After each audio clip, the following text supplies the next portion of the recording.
Percy puffed grumpily into the yards. He was feeling put upon and said so.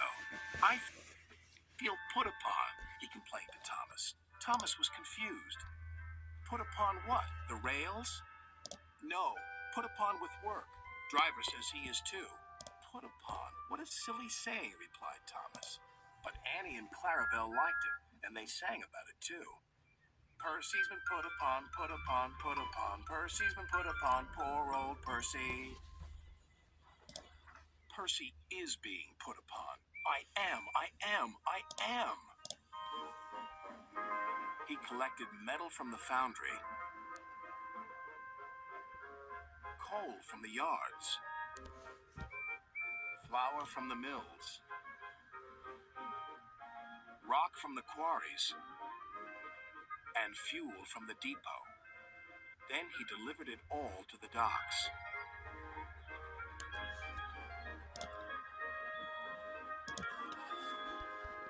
Next, he collected some empty freight cars. Who's this dirty little engine? Cried the freight cars. We want Thomas or Duck. Percy ignored them. Put upon, that's what I am. That night, all the engines laughed at him. We can see what's been put upon you, said Thomas. Silence, said Sir Topham Hatt. Percy, you've done a good day's work. Now get a good night's rest. Yes, sir. Thank you, sir. Next morning, he took some freight cars to the coal yards. Then he had to push empty freight cars to the mine shaft. When he arrived, there was trouble. The foreman spoke to his driver. The freight cars are stuck on the mechanism. All they need is a good push. We'll do it right away. Percy shunted back to where a large canvas barrier was used to protect his line from loose rocks.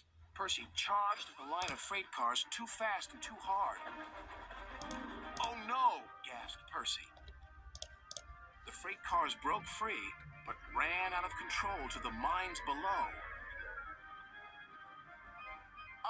On, faster, the silly freight cars yelled.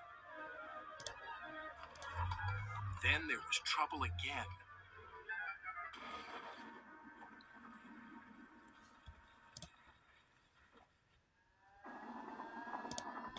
Get out of here fast! The mine's collapsing!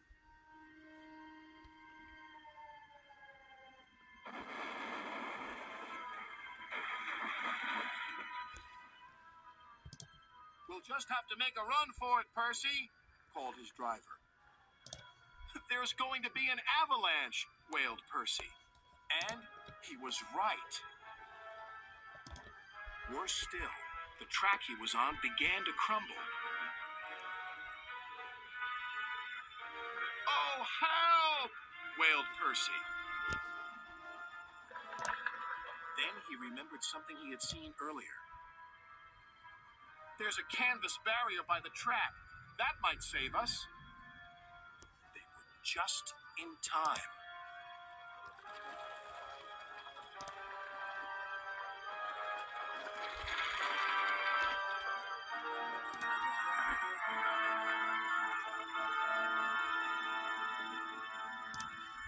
Percy was right.